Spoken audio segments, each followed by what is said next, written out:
Olá, bom dia pessoal, tudo bem com vocês? Espero que sim. Hoje a gente vai começar a trabalhar um pouquinho a respeito dos anelídeos. Os anelídeos temos como principal representante as minhocas.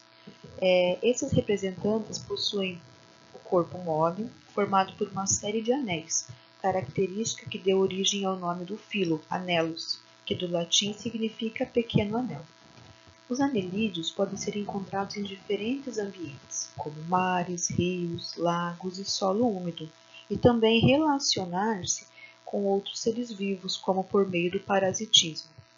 O corpo dos anelídeos apresenta comprimento variável, desde poucos milímetros até alguns metros. A maioria desses representantes apresentam cerdas recobrindo o corpo, as quais auxiliam na movimentação do animal e na sua fixação no substrato. Do grupo dos anelídeos, podemos dizer que ele possui um sistema circulatório fechado, ou seja, em que o sangue circula no interior de vasos sanguíneos, assim como os vertebrados. Os anelídeos possuem sangue vermelho, graças à presença da hemoglobina, um pigmento que auxilia no transporte do gás oxigênio pelo corpo. O sistema digestório dos anelídeos é completo. Eles possuem diferentes hábitos alimentares, podendo ser herbívoro, carnívoro ou até mesmo detritívoro. Nos anelídeos, as trocas gasosas ocorrem principalmente por meio de revestimento do corpo. Se você observar um oligoqueto, como a minhoca, vai perceber que esse revestimento é úmido, graças à produção contínua do muco. Para que essa umidade seja mantida, é essencial que os oligoquetas vivam em ambiente úmido, evitando o ressecamento do revestimento corporal. Em muitas espécies de poliquetas, no entanto, observam-se brânquias, estruturas especializadas para a respiração. Os anelídeos podem se locomover também de diferentes maneiras. Podem ser auxiliadas pelas cerdas, pelos músculos ou até mesmo pelas ventosas. Então, o reino animal Annelida, isso que a gente vai começar a falar. Os animais desse filo podem ser divididos em 3 classes diferentes. Nós temos ali os oligoquetos, os poliquetos e os hirudíneos, que o principal representante ali são as sanguessugas. Aqui a gente vai começar a falar do primeiro grupo, que são os oligoquetos, que são as minhocas. São anelídeos com poucas cerdas. São formados por anéis em que vivem na água doce ou no solo. As minhocas fazem parte dessa classe. Elas possuem um corpo cilíndrico com extremidade mais fina. Em uma das extremidades encontra-se a boca e na outra o ânus. Na fase adulta, elas podem ter em média 150 anéis. Alguns desses anéis são diferenciados, formando o clitelo, em que ele é responsável pela secreção de um material que abrigará os ovos. Então, ele auxilia nessa parte de reprodução também. As minhocas são detritivas. Isso quer dizer o quê? Elas alimentam-se de matéria orgânica presente no solo, como restos de vegetais. O alimento entra pela cavidade bucal do animal e passa por todo o sistema digestório para a absorção dos nutrientes. Os restos são eliminados pelo ânus na forma de humus, o tão famoso humus que as minhocas produzem. Veja só que interessante. As minhocas, elas apresentam 5 vasos pulsáteis que são chamados de corações. Então, assim, além de ter a hemoglobina como pigmento que vai dar a cor vermelha no sangue, ainda elas apresentam 5 vasos pulsáteis que são chamados de corações. Aqui nós vamos falar da reprodução desses animais. Então, os ligoquetas, né, as minhocas, para que ocorra a fecundação dos ovos, esses animais precisam trocar os gametas de um indivíduo com o outro.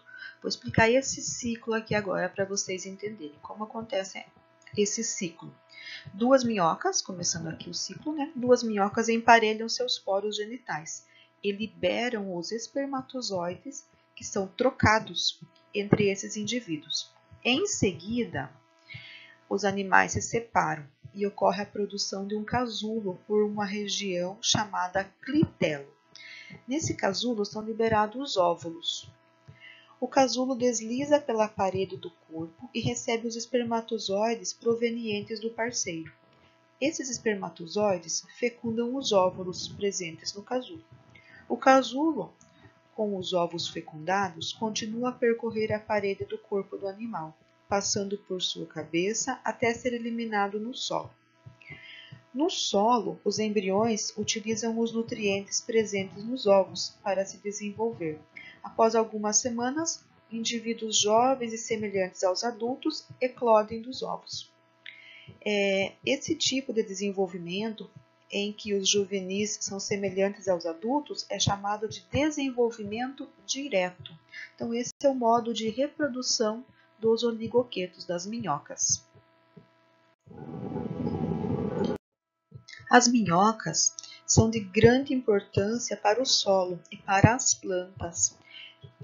Ao se locomoverem, movimentam o solo e constroem túneis, deixando-o mais arejado e facilitando a circulação do ar e na infiltração de água. A movimentação desses animais também faz com que as partículas que estão no fundo cheguem até as camadas mais superficiais, promovendo a circulação de nutrientes. Durante esse processo digestivo das minhocas, elas eliminam as fezes, que são esses excrementos que ajudam na formação do humus, um dos componentes da matéria orgânica e sais minerais mais importantes na fertilização do solo.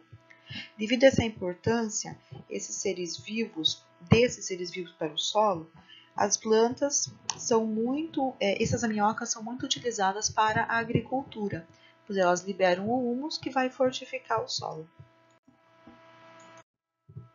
A classe dos poliquetas são animais geralmente marinhos que apresentam várias cerdas em cada segmento, as quais auxiliam na movimentação do corpo.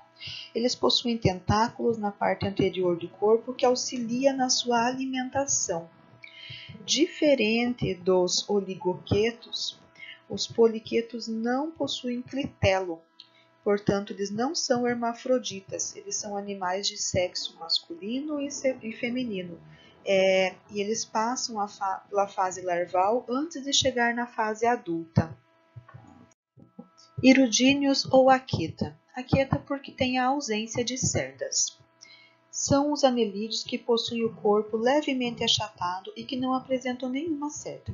As sanguessugas são os seus representantes mais conhecidos. Eles vivem geralmente em água doce, como em riachos e pântanos, mas há também algumas espécies que vivem em água salgada. Uma sanguessuga tem ventosas, que nas duas extremidades do corpo, usadas para alimentação e para locomoção. Ela gruda uma ventosa à superfície, enquanto forma um arco com seu corpo e juntamente a outra parte dando continuidade ao movimento. São animais hematófagos, isso é, que se alimentam do sangue de outros animais, sendo justamente por essa razão chamados de sanguessuga. Esse tipo de alimentação é feito por meio da ventosa, presente na porção anterior do corpo da sanguessuga, circundando a boca desse animal. Essa ventosa adere à boca da sanguessuga na pele de outro animal. Dessa forma, seus pequenos dentes cortam a pele do hospedeiro e o sangue é sugado com o auxílio da ventosa e transportado para o sistema digestório do anelídeo, que chega a dobrar de tamanho após a alimentação. Por apresentar essa dieta e essa forma de alimentar-se, pode inclusive sugar o sangue de outros seres vivos. As sanguessugas são consideradas ectoparasitas, ou seja, não são parasitas como a maioria dos parasitas, e não levam à morte do seu hospedeiro.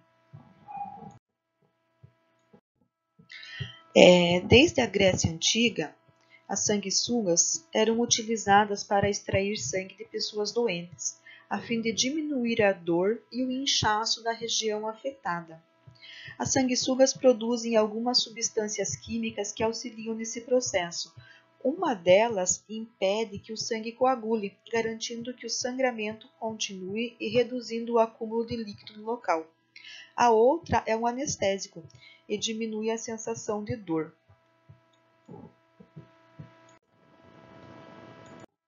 Aqui nós temos um esquema que vocês podem observar com atenção depois a respeito das classes que nós estamos trabalhando. As classes aquetas, que é da sanguessuga, oligoqueta das minhocas, e a classe dos poliquetas, muitas cerdas, que são dos nereis. Aqui eles têm todas as características que nós comentamos no vídeo. Espero que vocês tenham gostado e bom estudo!